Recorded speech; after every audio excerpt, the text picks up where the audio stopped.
श्रावण महिना आणि सणांची रेलचेल याच महिन्यातील एका महत्त्वाचा आणि अत्यंत पवित्र सण म्हणजे नागपंचमी।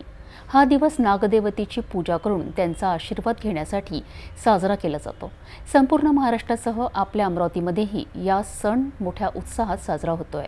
अमरावतीतील अशाच एका ऐतिहासिक ठिकाणाबद्दल आपण बोलणार आहोत, जिथे गेल्या 100 वर्षांपासून नागपंचमीचा उत्सव मोठ्या भक्तिभावाने साजरा केला जातोय। जाणून घेऊया या विशेष उत्सवाबद्दल। श्रावण शुद्ध पंचमीला येणारा नागपंचमीचा सण हा भारतीय संस्कृतीतील एक महत्त्वाचा भाग आहे। या दिवशी नागदेवतेची पूजा करून त्यांना प्रसन्न केले जाते। महाराष्ट्राच्या कानाकोपऱ्यात हा सण मोठ्या श्रद्धेने साजरा होतो आणि अमरावतीतही त्याला अपवाद नाही।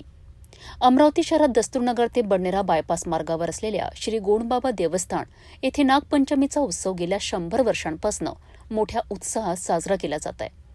ही एक शतकाहून अधिक जुनी परंपरा आहे। यावर्षीही देवस्थान समितीने अनेक धार्मिक कार्यक्रमांचे आयोजन केले होते। सकाळी लवकरच भाविकांनी नागदेवतेच्या दर्शनासाठी गर्दी केली होती। यावेळी मंदिरात हजारो भाविकांनी दर्शनाचा लाभ घेतला। गोंडबाबा देवस्थान परिसरात जत्रेसारखे दृश्य निर्माण झाले होते। महिला आणि पुरुषांसह लहान मुलांचा उत्साही बघण्यासारखा होता। फुलांचे हार, दूध आणि लाह्या घेऊन भाविक रांगेत उभे होते।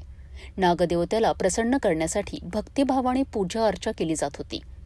या उत्सवाने संपूर्ण परिसरात एक सकारात्मक आणि मंगलमय वातावरण निर्माण झाले होते। गोंडबाबा देवस्थान का कोषाध्यक्ष के नाते सुरेश गुप्ता, यह मंदिर 1924 में इसकी स्थापना हुई थी। उसके पश्चात हर तरह के त्यौहार यहाँ पे चैत्र नवरात्रि है, दिवाली है और नागपंचमी महोत्सव बहुत अति धूमधाम से मनाया जाता है। और यह मंदिर इसको 101 वर्ष के इसमें स्वर्ण महोत्सव मनाने का सभी ने संकल्प किया है। इसके पश्चात भी 1926 में 2026 में यह मंदिर को भव्य बनाने की सभी की कल्पना है। बाबा हमारे बुंदेलखंड के हमारे कुल देवता है। हमारे बुंदेलखंड के समाज के जितने लोग हैं, बुंदेलखंडी समाज के गोड़ बाबा हमारे कुल देवता है। कुल जिस समय हमारे लोग यहाँ आए मजदूरी करने को, तो अब बुंदेलखंड से आने के बाद में अपने देवता भी साथ में लाए जाते हैं। तो ये जब जंगल परिसर था उस समय लाके यहाँ बसाए गए। हमारी परिस्थिति नहीं थी, पैदल लोग आते थे, लेकिन उनका ही आशीर्वाद है हमारे पूर्वजों का कि उनका आज छोटा सा एक फल रखा हुआ कोई काम आज वट वृक्ष बन गया है। और हम पूरे समाज के लोग और अभी तो अभी भव्य इसके नाम से गोड़ बाबा देवस्थान के नाम से आज इधर परिसर की भी पहचान हो गई है। और बाबा का हमको आशीर्वाद है। पूरे तेली समाज को, पूरे बुंदेलखंड के जो लोग हैं, ओनली तेली जितने बुंदेलखंड के हम लोग आए हुए हैं, सबके कुल देवता है और उनका आशीर्वाद हम पे बना है। अब हम उनसे प्रार्थना भी करेंगे कि ऐसी आपसे आशीर्वाद सदा बना रहे। भैया ने जैसे बताया है कि जो भी यहाँ नीच संतान रहता है और बाबा की सच्चे मन से आराधना करे, तो कई ऐसे हुए हैं जिनकी गोद भरी गई है। 101 वर्ष पूरे क्या कल उत्साह है? 101 वर्ष। हाँ, 101 मंदिर बांधकाम को 101 वर्ष पूरे हो गए हैं। ये उत्सव 100 साल से चालू है, कंटिन्यू हर नाग पंचमी को हमारा उत्सव होता है।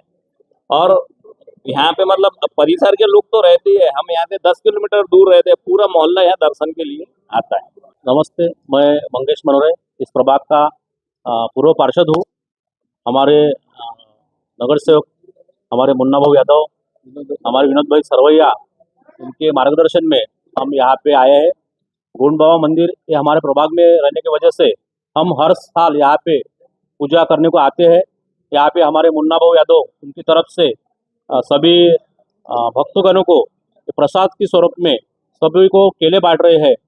और कल भी उनका त्यौहार है, कल भी वो प्रोग्राम कर रहे हैं, हम साथ में कर रहे हैं। सभी को, सभी नागरिक को, जनता को, मेरे सभी भाई बहन को ये गोंड बाबा मंदिर की तरफ से हार्दिक हार्दिक शुभकामनाएं देता हूँ और सभी को धन्यवाद देता हूँ। हर साल की तरह इस साल भी भव्य नागपंचमी महोत्सव का आयोजन मंदिर की समिति ने किया है। और मंदिर में हर साल की तरह इस साल भी 25 से 30 हजार लोग प्रसाद के लिए आते हैं। तो वो व्यवस्था मंदिर की जिस तरीके से हर साल करते हैं, इस तरीके से इस साल भी सुचारू रूप से की गई है। ये सभी भक्तों से निवेदन है कि ज़्यादा से ज़्यादा संख्या में आए और दर्शन का लाभ लें, प्रसाद का लाभ लें। नागपंचमीचा सण आणि निसर्गाशी आणि विशेषतः सर्पांशी असलेल्या आपल्या प्राचीन नात्याचे प्रतीक आहे। अमरावतीतील श्री गोंडबाबा देवस्थानने ही 100 वर्षांची परंपरा जपून ठेवली आहे। हे कौतुकास्पद आहे. हजारो भाविकांनी एकत्रित येऊन साजरा केलेला हा उत्सव केवळ धार्मिक नाही तर सामाजिक सलोखा आणि एकोपा वाढवणाराही आहे. अशा परंपरांमुळेच आपली संस्कृती आणि श्रद्धा पिढ्यानपिढ्या पुढे जात राहते.